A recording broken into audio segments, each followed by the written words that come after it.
მოგესალმებით, ეს არის გადაცემა ჩემოდანი, მე ვარ თამრი. მოგესალმებით, მე ვარ თეაკო. საზღვარგარეთიდან. ჩვენ ვართ საზღვარგარეთიდან. გადმივიღეთ გადაწყვეტილება, რომ როგორ თქვი, საიუბილეო მე-20 ეპიზოდში უკვე ხალხმა სავარაუდოდ იცის, საიდან ვერთვებითო და ხო და თუ არ იცით, შეგიძლიათ გადახედოთ წინა ეპიზოდებს. მიზეზი გაქვთ. რომ გაიგოთ თეაკო, საიდან. მე შევიცვალე. ხედი შევიცვალე. ძალიან მგონი მომწონს. ძალიან ანათებს, ხომ არ იმედია დაგვიკრა პიანინოზე. ბოლოს შეიძლება, ბოლოს შემოგთავაზებთ რაიმე რეპერტუარს. დიანა ღურწკაიადან გადავედით ახლა უკვე. დიანა ღურწკაიას რატომ ვახსენებ? წინა ეპიზოდში სათვალით რომ ვიჯექი, ერთ-ერთმა ძველმა მეგობარმა დიანა ღურწკაიას შემადარა, კი არა დავეგონე დიანა ღურწკაია. ხო და დღეს მივიღე გადაწყვეტილება, რომ დღეს აღარ ვიქნებოდი დიანა ღურწკაია. დღეს ბახის ან მოცარტის როლს დღეს არ მოცარტი. დღეს ვიქნები მოცარტი. მეც მინდოდა აივნიდან ჩართვა, მაგრამ ძალიან მზიანია იქაურობა და ვერ მოვახერხე 1.5 საათი ვიდექი, აბა ერთი წერტილიდან, აბა მეორედან, მერე გადმოვედი სხვა ოთახში, აბა აქედან, აბა იქედან, მაგრამ აღმოჩნდა, რომ ძალიან შეგვიშლიდა ხელს მზე, ამიტომ ისევ ჩემს ოთახში დავრჩი. მე ახლა დავაკვირდი, ჩემი მიკროფონი ფერებს რომ იცვლის, ზოგჯერ იცვლის, ზოგჯერ არ იცვლის. ხო და რატო არ იცვლის ზოგჯერ? ზოგჯერ არ იცვლის, შენი მიკროფონი არ იცვლის ახლა, არ ვიცი, ალბათ შეიძლება განწყობაზეა ნეტა. რაღაც მომენტებში იცვლის. რაღაც მომენტებში იცვლის ეს. ხო, ალბათ. თეაკო როგორ ხარ? კარგად. კარგ განწყობაზე ვარ, კარგ განწყობაზე გავიღვიძე. და ველოდები, რას ველოდები? არც არ ველოდები. თუ არაფერს არ ელოდები, მაშინ შეგვიძლია ჩვენს პირდაპირ საქმეზე გადავიდეთ. რამდენიმე თემა მოვამზადე. მოვამზადე რა მაინც მომზადებული არასდროს არ ჩაგვიწერია გარდა პირველი რამდენიმე ეპიზოდისა. მაგრამ რაღაცეები რამდენიმე კითხვა მოვამზადე და აბა ამოირჩიე. თემა რამდენიმე თემიდან დაგისვამ კითხვებს. თემა მეგობრობა, ოჯახი, ფული, თუ არაპოპულარული მოსაზრებები. არაპოპულარული მოსაზრებები. ძალიან მაინტერესებს რა იქნება. კაი, და ვიცი. მე როგორ ხარ არ გვეუბნები? მოკლედ მე ვერ გითხო რომ გითხრა. კითხვა პირდაპირ საქმეზე გადავდივარო და სად შეგაწყვეტინო? როგორ ხარ? გადავდივარ. კარგად ვარ, თავი დავიბანე. და ნახე ჩემი თმაც როგორ აფუფუებული? აფუმფულებულია. და განწმენდილი ვარ, კარგად გრძნობ თავს, სანამ ახალი მტვერი დამაჯდება. და ისე კარგად ხომ იცი ბანაობისას ჩვენებური რაღაც რიტუალები და ჩამორეცხვები და განწმინდვები და ასეთები. ხო და ეს მსგავსი რიტუალი ჩავიტარე და კი დამავიწყდა, რომ თურმე შენი დროით 10 საათზე რომ ვიყავით შეთანხმებული, რატომღაც არასწორად გადავთვალე, მახსოვდა, რომ ჩემი დროით 5 იქნებოდა, თურმე ჩემი დროით 4-ია. და მაგიტომ ნელ-ნელა შევყევი ჩემს საქმეს, თუმცა აქ ვარ. თავარია აქ ხარ. თავარია აქ ვარ, კი. არაპოპულარული მოსაზრებებიდან რამდენიმე კითხვას ავარჩევ მაშინ, რამდენიმე კითხვას კი არა, რამდენიმე აზრს. ყველა არ იმსახურებს მეორე შანსს. ეთანხმები? მხოლოდ მივპასუხავ, შენ არ პასუხავ? მიდი შენ თქვი და მე ვიტყვი, თუ კიდე მე ვიტყვი პირველად. მე თუ ვეთანხმები, თუ არ ვეთანხმები. ყველა, ანუ რაღაცა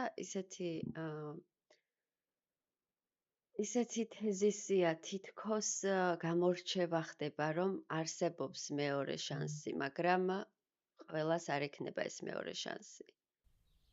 და ვიღაც გამორჩეულ განსაკუთრებულ სიტუაციიდან გამომდინარე ადამიანებს ექნებათ მეორე შანსი, მაგრამ თუ ერთ ადამიანს აქვს მეორე შანსი, სხვას რატომ არ უნდა ქონდეს? მაგრამ ალბათ მაინც სიტუაციურად და ადამიანის პიროვნებიდან გამომდინარე ვაძლევთ ადამიანები ვიღაცებს შანსს ან რაღაც სიტუაციას შანსს, რომ კიდე თავიდან სცადო რაღაც. არ ვიცი, ცოტა დასაფიქრებელია. კი, საკმაოდ ღრმა მოსაზრება. მე ვფიქრობ, რომ მეორე შანსს სხვას კი არ ვაძლევ, მეორე შანსს ვაძლევ საკუთარ თავს. ანუ ამ ურთიერთობაში საკუთარ თავს ვაძლევ, იმიტომ რომ მე თუ მაგალითად, ანუ ჩვენს ურთიერთობას ავიღებ, მაგალითად გამიმარტივდება უფრო ამ მაგალითზე დაყრდნობით, რომ ვისაუბრო, ვიდრე აბსტრაქტულად ვინმეზე ვისაუბრო. მე თუ მაგალითად ვფიქრობ, რომ შენ უნდა მოგცე მეორე შანსი, ეს იმას ნიშნავს, რომ რაღაც რომ არასაკმარისი ხარ ჩემთვის და ეს მეორე შანსიც არ იქნება საკმარისი. მიხვდი? ხვდები რას გულისხმობ? და ამ შემთხვევაში მე არ ვფიქრობ, რომ შენ გაძლევ მეორე შანსს, როცა ურთიერთობაში ვარ შენთან, არამედ საკუთარ თავს ვაძლევ იმ მეორე შანსს. ანუ რაღაცეებზე სხვანაირად ვიქნები შეიძლება განწყობილი რაღაცეებზე სხვანაირი რეაქცია მექნება, იმიტომ რომ რაღაცა სხვანაირად გავიაზრე, სხვა შეხედულება გამიჩნდა, სხვა იდეები დამებადა, როგორ შეიძლება გარკვეული პრობლემები მოვაგვარო და ასე შემდეგ. და ამიტომ ვფიქრობ, რომ სხვას კი არ ვაძლევ შანსს, საკუთარ თავს ვაძლევ შენთან ურთიერთობაში შანსს. ანუ თუ კი გული მატკინე, საკუთარ თავს ვაძლევ შანსს და ჩვენს ურთიერთობას, რომ ამ ურთიერთობიდან რაღაც გამოვიდეს, მიუხედავად იმისა, რომ გული მეტკინა, ან შეიძლება გულისკენ არ იყო მაინც, მაგრამ კარგი დავჩეთ ამ მაგალითზე, გული მეტკინა და ვიღებ იმ გადაწყვეტილებას, რომ გაპატიო და თან გენდო, რომ ეს ამ ურთიერთობისთვის ღირს ამ ნაბიჯის გადადგმა და მე ასე მგონია, რომ სხვას არ ვაძლევ შანსს. ძალიან ისეთი. საინტერესო პერსპექტივაა კი. და მე მგონია, რომ მხოლოდ ურთიერთობებში არ ხდება ეს, მაგალითად შეიძლება სამუშაო ადგილზე იყოს, ან პროფესიულ საქმიანობაში იყოს. კი, და ეგეც ურთიერთობა. ხო, მე ამ შემთხვევაში არ გულისხმობ ახლო ურთიერთობას, რომელიც ჩვენთვის ძალიან ინტიმურია, ამ შემთხვევაში არა შენ მეორე ნახევართან, ანუ ახლო მეგობრული კავშირიც ძალიან პირადული და ძალიან ინტიმურია. მაგრამ ხო, შეიძლება შანსები სხვაგანაც იყოს ისეთ ადამიანთან ან სიტუაციასთან, რომელთანაც არ შეიძლება არ გქონდეს ჭიდრო კავშირი. მაგრამ შეიძლება ისე ხდებოდეს, რომ რაღაც მეორე ცდელობის საშუალება იყოს ან საჭიროება დადგეს ამის. ხო, საინტერესო თემაა. სიყვარული ურთიერთობისთვის სიყვარული საკმარისი არ არის.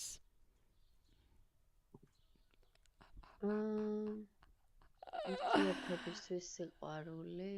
მე ვფიქრობ, რომ სიყვარული არ არის ყოველთვის საკმარისი, იმიტომ რომ შეიძლება მიყვარდეს ადამიანი, მაგრამ ამის სივრცე არ მქონდეს, რომ ან იმ პიროვნებას სივრცე არ მქონდეს, რომ ურთიერთობაში იყოს. და ურთიერთობისთვის საკუთარი თავი ურთიერთობაში ჩადოს საკუთარი თავი და მე ვფიქრობ რომ ხშირ შემთხვევაში სიყვარული არის, მაგრამ სიყვარულს მიღმა კიდე ბევრი რამ არის საჭირო, რათა ურთიერთობამ შეძლოს გაგრძელება და ურთიერთობის აშენება იყოს შესაძლებელი. კომუნიკაცია, ის რომ ემოციური მდგრადობაა საჭირო ორივე მხრიდან, ეს თუ არ არის გიყვარდეს და შეიძლება გაუცნობიერებლად იმდენად აზიანებდეთ კიდეც ერთმანეთს და მაინც მარტო გრძნობდე ემოციურად თავს, რა მნიშვნელობა აქვს ყვარებია თუ ყოფილხარ ასე ურთიერთობაში თუ არა და შეიძლება გიყვარდეს ადამიანი, მაგრამ შენი საჭიროებები ვერ კმაყოფილდებოდეს ურთიერთობაში და ამ შემთხვევაში საკუთარი თავის სიყვარულია საკმარისი. ხო, მე მგონია რომ გეთანხმები კი და ასევე ვფიქრობ რომ ურთიერთობისთვის სიყვარული, ანუ სიყვარულის განცდა არის რაღაც ერთ-ერთი საფუძველი, რის გარშემოც ურთიერთობა ტრიალებს. და სიყვარულიც ვითარდება ურთიერთობა თუ ვითარდება და სიყვარულიდან გამომდინარე, ну თუ რა თქმა უნდა ადამიანს აქვს იმის მზაობა რომ განვითარდეს ურთიერთობაში, ფიქრობ ყველაზე მეტად მამოტივირებელი სიყვარული ხდება, რომ ადამიანმა ემუშაოს საკუთარ თავზე და ემუშაოს ურთიერთობაზე. და თუ კი ურთიერთობაში არაჯანსაღი რაღაცები ვითარდება, შესაბამისად სიყვარულის განცდაც არ მგონია რომ იგივენაირი იყოს. ანუ მაშინ გამოდის რომ რაღაც მსხვერპლზე მიდის ადამიანი, რადგან მე შენ მიყვარხარ ამის გამო რაღაცებზე თვალს ხუჭავ. ანუ მე მგონია რომ სიყვარული და ურთიერთობა ვითარდება ასე ხელი-ხელ ჩაკიდებულად.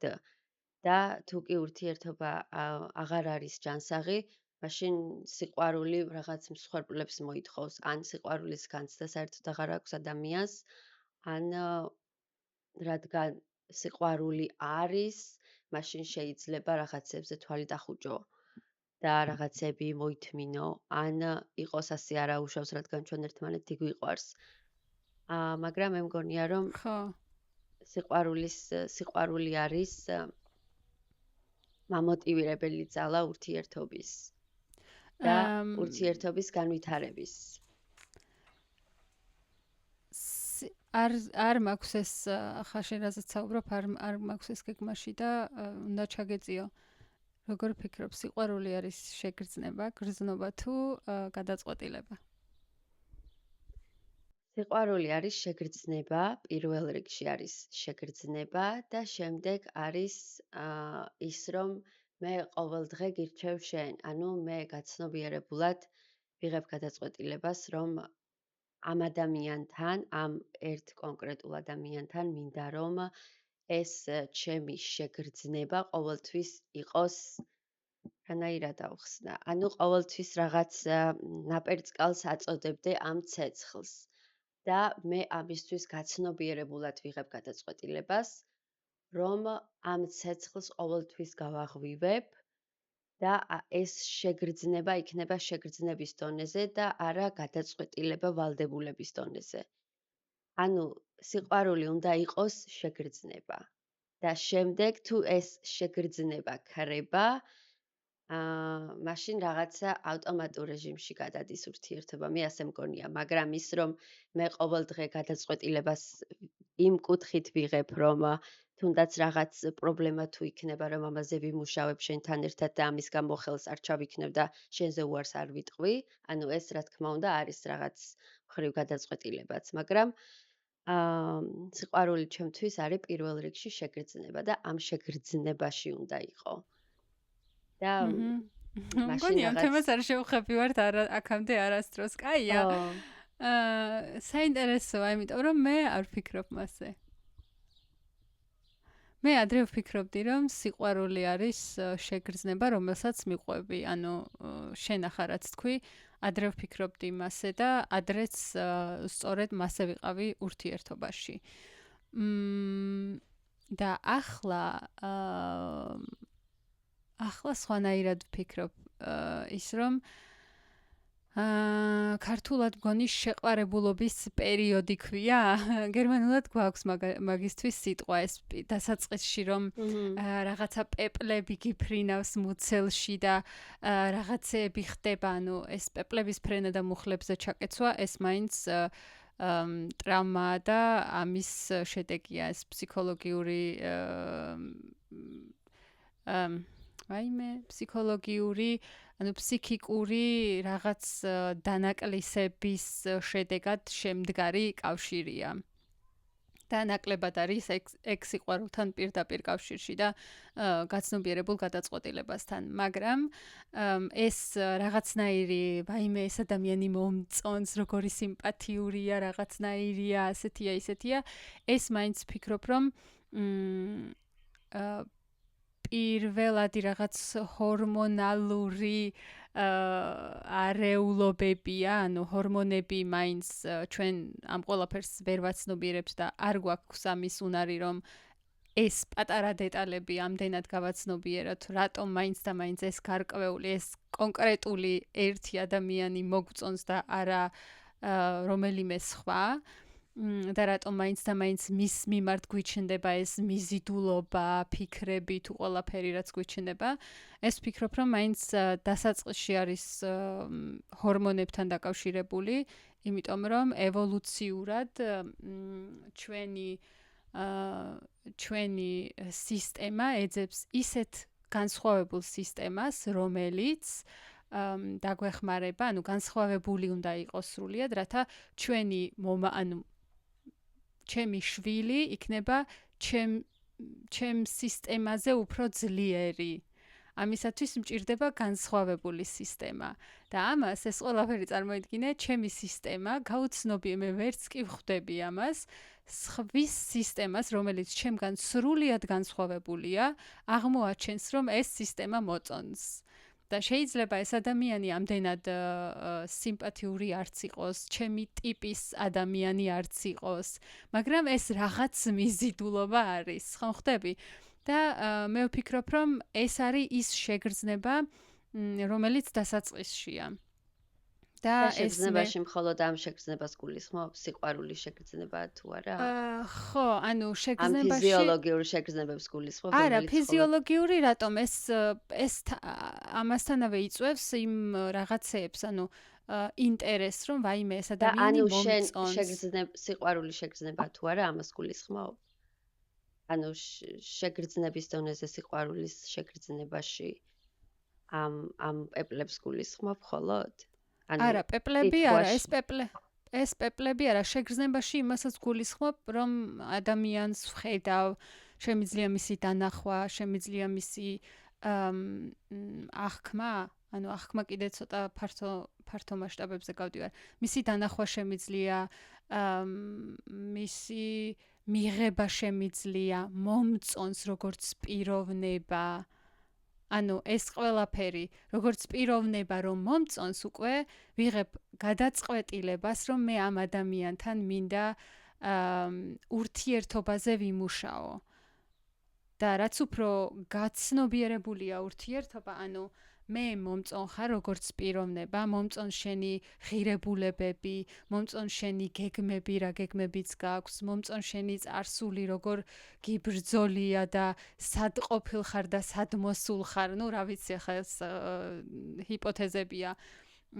ეს ყველაფერი რომ გავიგე შენს შესახებ და შეიძლება პირველადი არის ის რომ ფიზიკურად მომეწონე, ქალბატონო და ასეთი წარმომედგინა რომ იქნებოდა ჩემი პარტნიორი, შემდეგ უფრო მეტი მინდა, რაც უფრო მეტს ვიღებ, უფრო მეტი მინდება, რომ ანუ თითქოს ვაუ, ვიღაც საინტერესო ვიპოვე. და ეს იწვევს, ასე მგონია, ეს იწვევს ამ ჰორმონალურ რაღაცეებს, ანუ უფრო მეტი რომ გინდა და უფრო მეტის მიღება გსურს, თან პარალელურად ეს სისტემები უკვე ერთვება ერთმანეთში და ეს ფაზა გადაივლის. ეს ფაზა არ გაგრძელდება დიდხანს, ეს გაგრძელდება შეიძლება 3-დან 6 თვე, მაქსიმუმ 8 თვე. მაგრამ ეს ფაზა გადაივლის და სიყვარული ასე მგონია არის გადაწყვეტილება. თავარია ის რომ მე შენ მომწონხარ, მე პატივს გცემ და ის ღირებულებები რომლებიც შენი მთელი ცხოვრება მოყვება და პასუხისმგებლობას იღებ ცხოვრებაზე, ამ ღირებულებებით ცხოვრობ, ესეც ზუსტად ჩემს ღირებულებებში თანხდომაშია. და ამიტომ ვიღებ გადაწყვეტილებას, რომ შენთან ერთად უნდა ავაშენო ურთიერთობა. ანუ შენთან ერთად უნდა ავაშენო სულ ერთია იქნება სახლი, იქნება თუ ქალაქი, იქნება თუ პროვინცია, იქნება თუ რაც იქნება. ვიღებ გადაწყვეტილებას, რომ მე მინდა იყო შენ ის ადამიანი, რომელთან ერთადაც ამ გზაზე წავალ. ეს გზა შეიძლება არ იყოს ცხოვრების ბოლომდე, შეიძლება გარკვეული პერიოდის შემდეგ აღმოვაჩინოთ, რომ რაღაცეები შეიცვლება, იმიტომ რომ ყველა ვითარდებით, ყოველდღიურად ვითარდებით და ეს განვითარების პროცესაც მივყავართ კიდე ამ გზამდე, რომ შეიძლება ერთ დღეს აღმოვაჩინოთ სადღაც 10 წლის შემდეგ, 15 წლის ან 20 წლის შემდეგ, რომ იცი რა, ჩვენი გზები გაიყო. მაგრამ ხშირ შემთხვევაში ისეც ხდება, რომ ჩვენი გზები გაიყო, მაგრამ სწორედ ამ გზების გაყოფის შემდეგ ვიღებთ გადაწყვეტილებას, რომ მაინც ერთად დავრჩეთ და ამ გაყოფილი გზებზე მაინც მე ჩემ გზაზე წავალ, შენ გზაზე წახვალ, მაგრამ მაინც ერთად ვართ. აი, ეს არის ჩემთვის სიყვარული. ის რომ ყოველდღიურად ვიღებ გადაწყვეტილებას. მიუხედავად იმისა, რომ შეუძლებელია თავი აარიდო იმას, რომ ადამიანს გული არ ატკინო, ამისგან თავის არიდება შეუძლებელია. მით უმეტეს, როცა ეს სისტემები ერთმანეთთან დაკავშირებულია.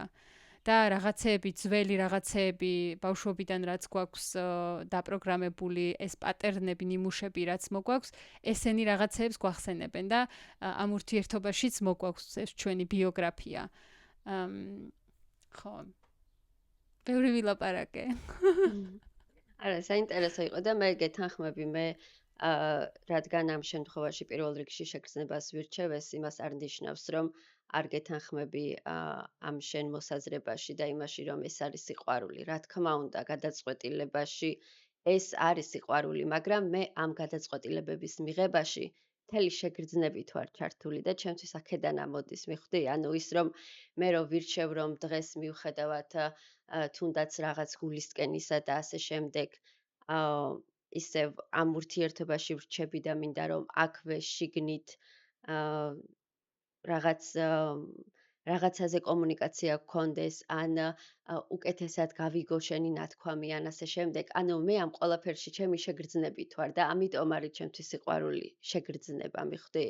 მე არ მგონია რომ მაინც ეგ შეგრძნება ვერ გავიგე. ის რომ საკუთარ თავთან ვარ ემოციურად, ის რომ ამ ემოციებთან ჩემი შინაგანი მთლიანად შევიგრძნობ ამ ჩემს ემოციურ მხარეს და ამ ჩემ გადაწყვეტილებებს შინაგანად შეგრძნების დონეზე ვიღებ და არა ავტომატურად და არა გარედან. არამედ ეს ჩემგან შიგნიდან მომდინარეობს და ამ გადაწყვეტილებებს შევიგრძნობ და ამიტომ არის ჩემთვის სიყვარული შეგრძნება.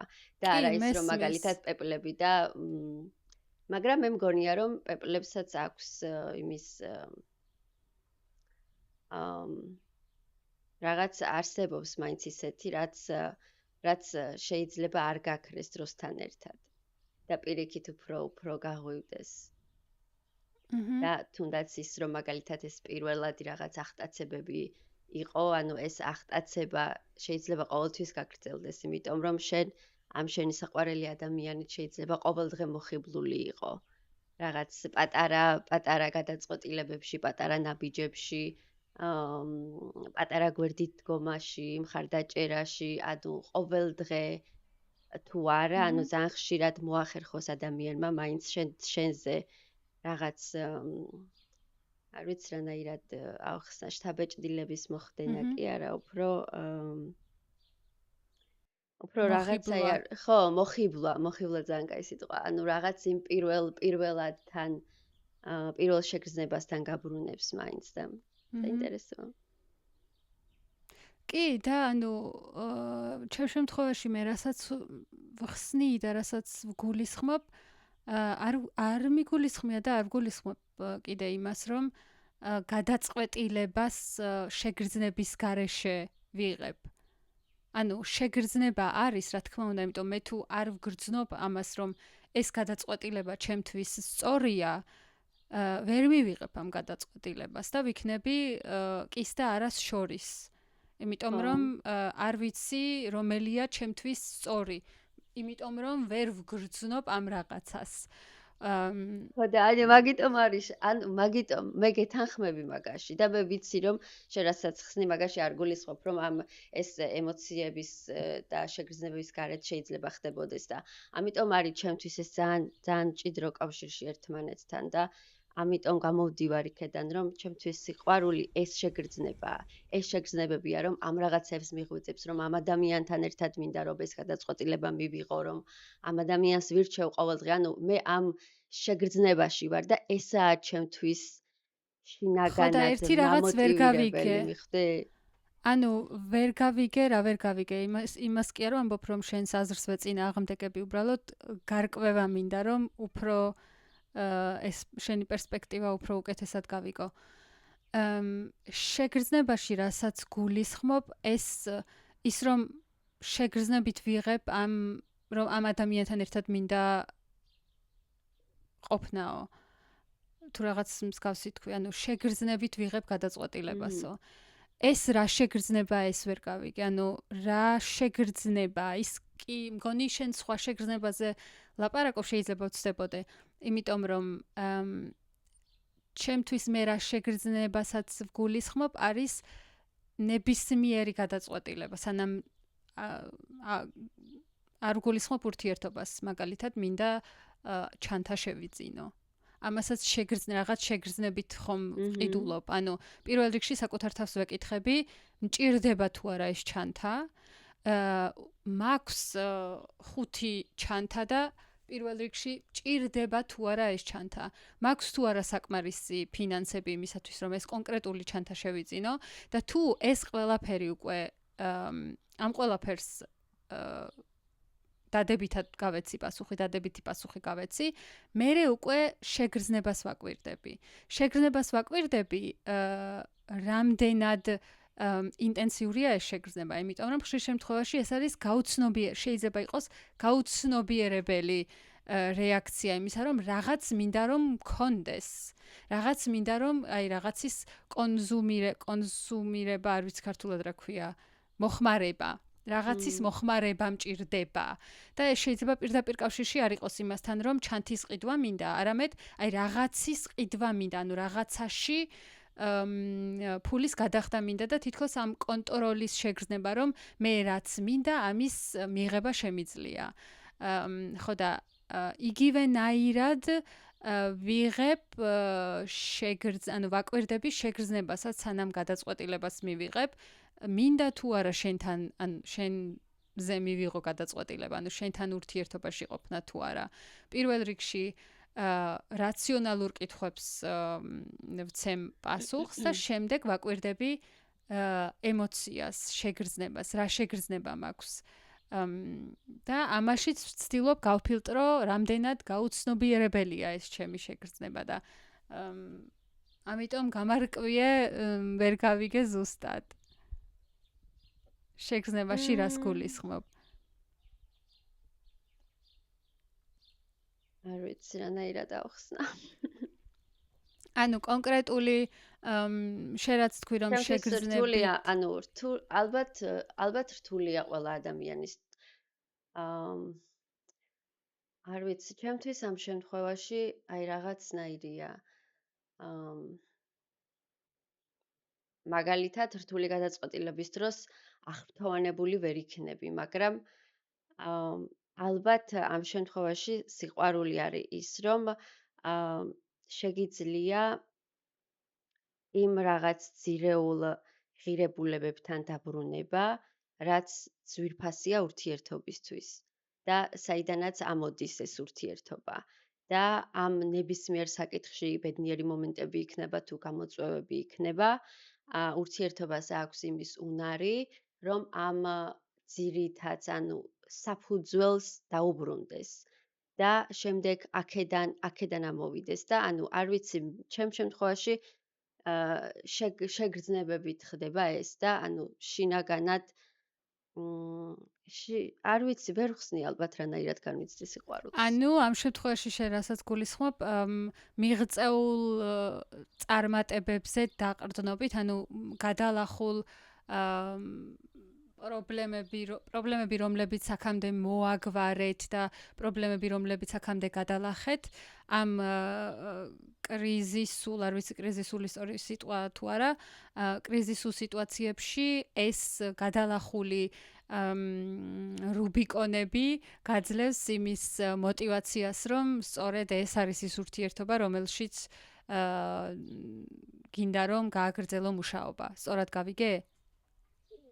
ხო, ნაწილობრივ კი, მაგრამ მაინც უფრო სხვა რაღაცას გულისხმობ, აი მაგალითად იმას თუ რა არის ორივე მხრისთვის ურთიერთობაში მნიშვნელოვანი. ან მაგალითად რანაირად ავაშენეთ, ხო, რაღაც მხრივ იგივე რაღაცებსთან მივდივარ, რასაც შენ გულისხმობ, მე მგონი. მაგრამ კიდე მაინც არ ვიცი, ალბათ არ მაქვს იმის უნარი, რომ ეს რაღაც ავხსნა ახლა, ან საკმარისად არ მომდის იდეა და აზრებს ვერ ვაკავშირებ ერთმანეთთან, მაგრამ ჩემთვის სიყვარული პირველ რიგში არის შეგრძნებები და ამ შეგრძნებით ყოფნა ურთიერთობაში და არ ვიცი, მე მგონი აქ დავასრულებ ახლა, იმიტომ რომ სხვანაირად არ მაქვს უნარი, რომ ახლა რაღაც ავხსნა. კაი, დასრულება გინდა, მაგრამ ერთი კითხვა მაქვს კიდე. ანუ შეგრძნებაში მე რაც გავიგე, უფრო ინტუიციას გულისხმობ? რომ ინტუიციურად რაღაცას შეიგრძნობ და ამიტომ იღებ თუ არ გაქვს პასუხი, ოკეი, მივიღებ ამას. მე შენ მითხარი რანაირად შეიგრძნებ, იქნებ დამეხმაროს პასუხისგაცემაში. ანუ შეგრძნებაში ახლა შენ რაც თქვი, რატომღაც ამის ინტერპრეტაცია როგორ გრძნობ, რომ გიყვარს ადამიანი?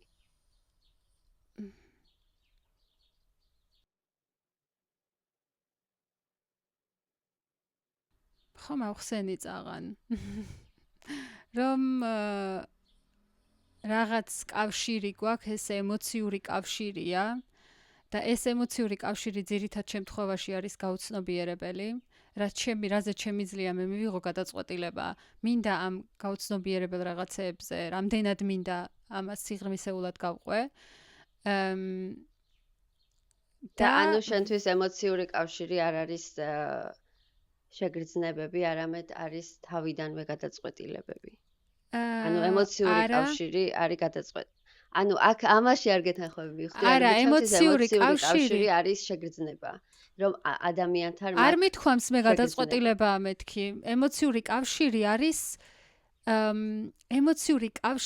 არის ის, რაც მე მომყვება, ჩემი მთელი ცხოვრება და ამ სისტემის გამო ის რომ რაღაც სიცარიელეებია, შეიძლება სიცარიელე არასწორი სიტყვა, ჩემი ბიოგრაფია მაძლევს მე იმის საშუალებას, რომ შენ სისტემას დავუკავშირდე. და ეს არის რა ვიცი, attachment თეორიები, ანუ ბმის თეორიებზე რაზეც საუბრობენ, ანუ ამას გულისხმობ. ემოციური კავშირი, ანუ არა მარტო ის რომ ხარს გიჭერ და მე მინდა რომ შენ კარგად იყო და ვაიმერითი შემიძლია დაგეხმარო, დღეს სამსახურში მოგაკითხე და სახლში წამოგიყვანე, ეს მხარდაჭერაა. და ეს ხელს უწყობს იმას, რომ ემოციური კავშირი შეიქმნას. მაგრამ ნებისმიერს შეუძლია ამის გაკეთება. ნუ ყველას არ შეუძლია, მაგრამ ბევრს შეუძლია ამ ყველაფრის გაკეთება. და ამიტომ ამბობ, რომ მე ვიღებ გადაწყვეტილებას, რომ იმის გამო, რომ მე მომწონხარ შენ როგორც ადამიანი, მომწონხარ როგორც კაცი თუ ქალი, მომწონ შენი ღირებულებები, ეს ყველაფერი, რასაც აკეთებ, როგორი ადამიანი ხარ, ამიტომ ვიღებ გადაწყვეტილებას და მივიღე პირველივე დღიდან გადაწყვეტილება, რომ მინდა რომ ვიყო შენთან ურთიერთობაში. ამიტომ მუშაობ იმაზე, რომ ემოციური კავშირი მქონდეს, მაგრამ ხშირ შემთხვევაში ემოციურ კავშირში დიდ როლს ასრულებს ჩვენი წარსული და ბავშვობაში პირველი მიღებული გამოცდილებები. იმიტომ რომ იქ რაღაცეები, თუნდაც გქონდეს მაქსიმალურად დამუშავებული, შემდეგ შედიხარ ურთიერთობაში და ამ ურთიერთობაში იწყებ ყველაფრის დამუშავებას, იმიტომ რომ ურთიერთობაში ხდება ისევ ურთიერთობაში არსებული ემოციების წარმოშობა, გარდა იმისა, რომ სისტემა უკავშირდება ჩემი სისტემა უკავშირდება როგორც შენ, ჩემი პარტნიორის სისტემას და ამაში დიდ როლს თამაშობს ჩემი წარსული. და ამ ყველაფერს რომ გავიაზრებთ, გავაცნობიერებთ და გადავივლით ამ ფაზებს, მერე იწყება უკვე სიყვარული და ეს არის რასაც გულისხმობ, რომ ვიღებ გადაწყვეტილებას, რომ მე ვხედავ, რომ შენ არ ხარ სრულყოფილი, მე ვხედავ, რომ რაღაც ნაკლი გაქვს, მე ვხედავ, რომ რაღაცეები არის, რაც არ მომწონს, მაგრამ შენი პიროვნება მომწონს და ამიტომ ვიღებ გადაწყვეტილებას, რომ ვიყო შენთან ურთიერთობაში და შენთან ერთად დავაშენო ეს სახლი. მიუხედავად იმისა, რომ ნერვებს მიშლი ბევრ სიტუაციაში.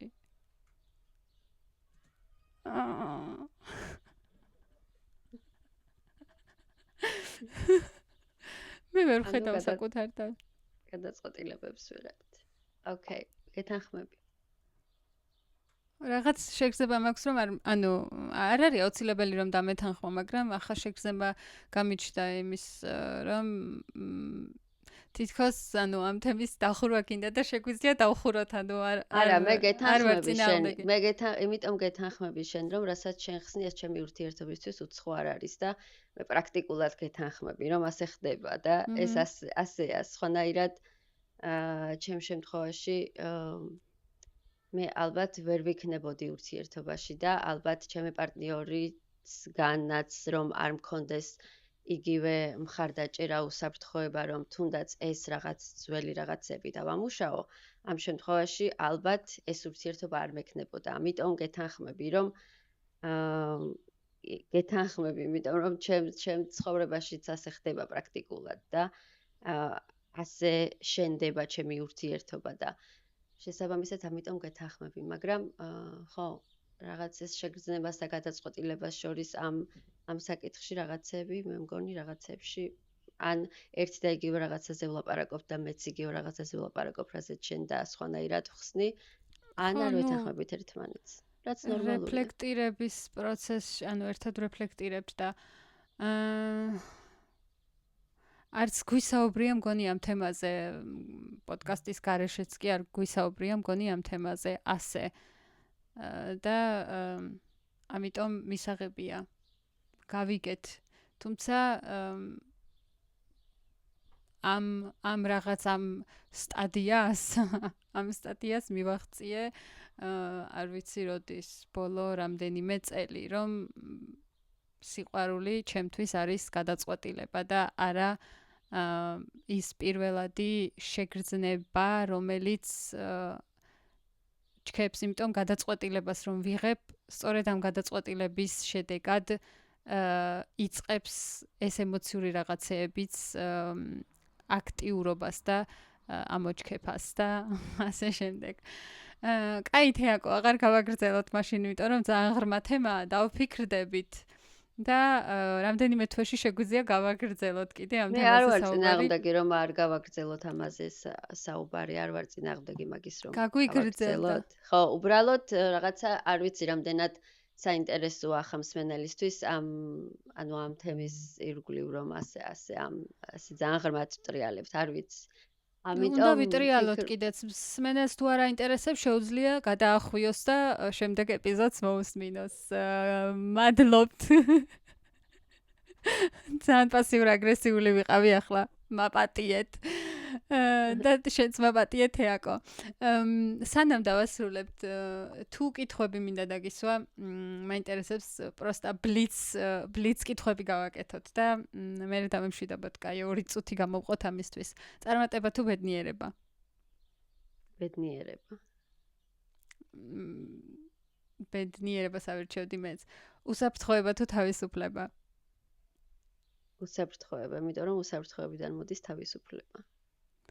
მე თავისუფლებას ავირჩევდი. ფული თუ დრო? დრო.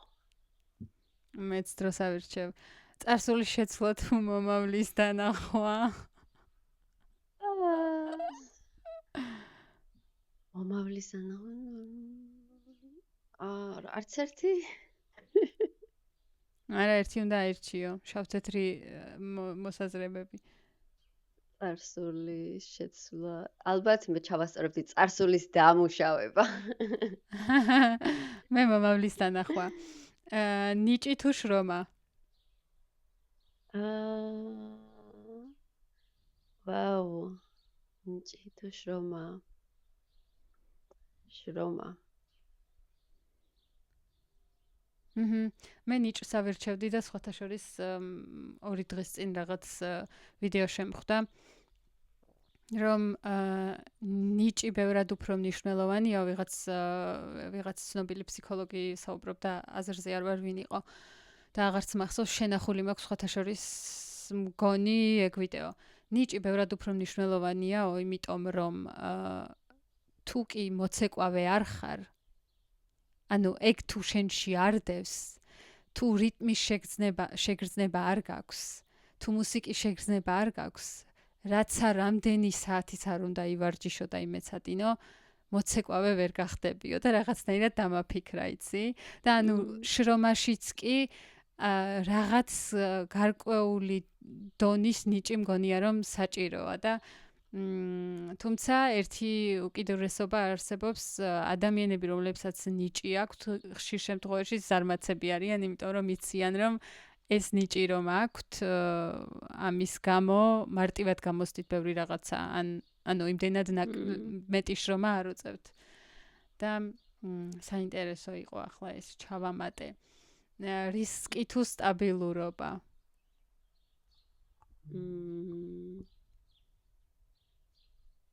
გააჩნია.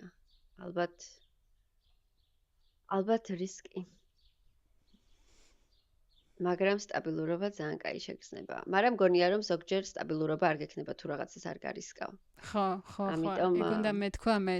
ეგ უნდა მეთქვა მეც. ამიტომ მგონია რომ რისკს მიყავ ხარ რაღაც დონის სტაბილურობა. სტაბილურობამდე კი. შენთან ვარ, მეც მასე გავცემდი პასუხს. გაცემა თუ მიღება? გაცემა. სრულყოფილება, მეც გაცემას ვიტყვი. სრულყოფილება თუ შინაგანი სიმშვიდე? შინაგანი სიმშვიდე. ძალიან სრულყოფილება თუ შინაგანი სიმშვიდე რა კავშირში ერთმანეთთან ვერ დავაკავშირე. მეც შინაგანი სიმშვიდეს ავირჩევდი. ხო, ისე პრინციპში თუ სრულყოფილებისკენ მივისწრაფვი, შინაგანი სიმშვიდე არ მექნება კი. კარგია, დავასრულოთ მაშინ. გაქვს შენ ამ კითხვები? კიდე გინდა შემიძლია გავაგრძელო? არა, აღარ მაქვს.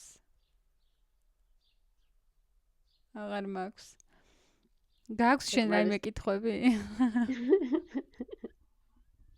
ყავა თუ ჩაი?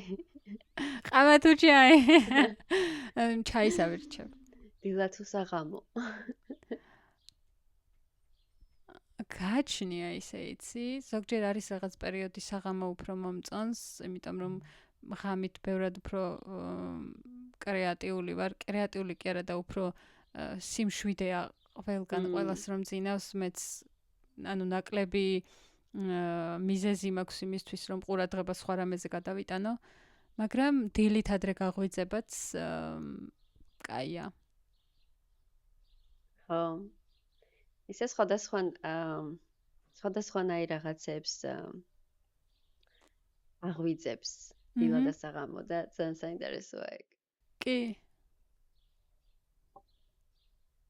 ღამით ფილოსოფოსობა და დილით შრომა. ღამით ნიჭი და დილით შრომა. შუადღით პოდკასტის ჩაწერა. თეაკო. საინტერესო სესია გამოგვივიდა კი არა და სეზონი კი არა და ეპიზოდი. საინტერესო ეპიზოდი გამოგვივიდა. სიყვარულზე ვისაუბრეთ და მაინტერესებს ჩვენი მსმენელი, რას გაგვიზიარებს განსაკუთრებით სიყვარულში გამოცდილი საზოგადოება, რომლებიც უკვე რამდენიმე წლიან ურთიერთობაში არიან და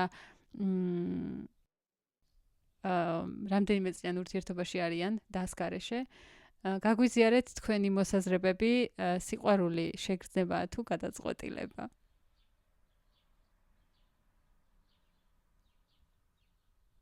გემშვიდობებით მომავალ შეხვედრამდე. ნიჭია თუ შრომა. ნიჭია თუ შრომა. აბა კარგად. კარგად.